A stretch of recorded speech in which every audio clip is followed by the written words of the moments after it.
ಎಲ್ರಿಗೂ ನಮಸ್ಕಾರ. ನಿಜವಾಗ್ಲೂ ನಮ್ಮ ಕನ್ನಡಿಗರಿಗೆ, ನಮ್ಮ ಕನ್ನಡ ಜನತೆಗೆ ಯಾವ ಥರ ನಾನು ಕೃತಜ್ಞತೆ ಹೇಳಬೇಕು ಅಂತಲೇ ಗೊತ್ತಾಯ್ತಿಲ್ಲ. ನಿಜವಾಗ್ಲೂ ನಾನು ಬಿಗ್ ಬಾಸ್ ಮನೆ ಒಳಗಡೆ ಇದ್ದಾಗ ಹೊರಗಡೆ ನನಗೆ ಈ ಥರ ಸಪೋರ್ಟ್ ಸಿಗ್ತೈತೆ, ಈ ಥರ ನನ್ನ ಎಲ್ಲ ಪ್ರೀತಿಸ್ತವ್ರೆ, ಆ ಪ್ರೀತಿ ಪ್ರೋತ್ಸಾಹ ಕೊಡ್ತವ್ರೆ ಅಂತ ಕನ್ಸು ಮನ್ಸಲ್ಲೂ ಅನ್ಕೊಂಡಿರಲಿಲ್ಲ. ಸಖತ್ ಖುಷಿ ಆಯಿತು ಆಚೆಗೆ ಬಂದಾಗ. ಇನ್ನೂ ನನಗೆ ನಾನೇ ನಂಬೋಕಾಯ್ತಿಲ್ಲ. ಆಮೇಲೆ ನನಗೆ ಸಖತ್ ಖುಷಿ ಆಗೋದೇನೆಂದರೆ ನಮ್ಮ ಯೋಧರಾಗಿರ್ಬೋದು, ಅವರು ವೀಡಿಯೋ ಮಾಡಾಕ್ತಾರೆ. ಆಮೇಲೆ ನಮ್ಮ ಕನ್ನಡ ಜನತೆ ಅಲ್ಲದೆ ಬೇರೆ ರಾಜ್ಯದವರು, ಆಂಧ್ರ, ತಮಿಳುನಾಡು, ಬೇರೆ ದೇಶದಲ್ಲಿರೋರು, ಆಮೇಲೆ ನಮ್ಮ ರೈತರು ಈ ಸಂಕ್ರಾಂತಿ ಹಬ್ಬದಲ್ಲೆಲ್ಲ ಕಿಚ್ಚೊಡಿಬೇಕಾದ್ರೆ ಹಸುಗಳ ಮೇಲೆಲ್ಲ ಚಿತ್ರ ಬಿಡಿಸ್ಕೊಂಡು ಫೋಟೋ ಹಾಕೊಂಡೆಲ್ಲ ಸಕ್ಕ ಸಪೋರ್ಟ್ ಮಾಡಿದ್ರು.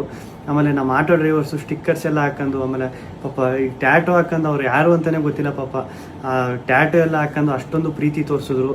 ಒಬ್ರು ಇಬ್ರು ಅಂತ ಹೇಳೋಕ್ಕಾಗೋದಿಲ್ಲ, ಚಿಕ್ಕ ಮಕ್ಕಳಿಂದ ಹಿಡಿದು ದೊಡ್ಡವ್ರವರೆಗೂ ಅಷ್ಟೊಂದು ಪ್ರೀತಿ ಪ್ರೋತ್ಸಾಹ ಕೊಟ್ಟು ಈಗಲೂ ಕೊಡ್ತಾ ಇದ್ದೀರಿ. ನಿಜವಾಗ್ಲೂ ನಾನು ಬದುಕಿರೋವರೆಗೂ ಇನ್ನೊಂದು ಸಖತ್ತು ಆಶ್ಚರ್ಯ ಆಗಿದ್ದು, ಖುಷಿಯಾಗಿದ್ದು, ನಮ್ಮ ಮೀಡಿಯಾ, ನಮ್ಮ ನ್ಯೂಸ್ ಚಾನೆಲ್ಗಳು ಅಷ್ಟೊಂದು ಸಪೋರ್ಟ್ ಮಾಡಿದ್ರು ನಂದು. ಆಮೇಲೆ ನಮ್ಮ ಸೋಷಿಯಲ್ ಮೀಡಿಯಾದಲ್ಲಿ ನಾನು ನಿಜವಾಗ್ಲೂ ಒಂದೇ ಒಂದು ನನ್ನ ಬಗ್ಗೆ ಒಂದು ನೆಗೆಟಿವ್ ವಿಡಿಯೋ ಆಗಲಿ, ಒಂದು ಟ್ರೋಲ್ ವಿಡಿಯೋ ಆಗಲಿ ಸತ್ಯವಾಗ್ಲೂ ನೋಡಿಲ್ಲ.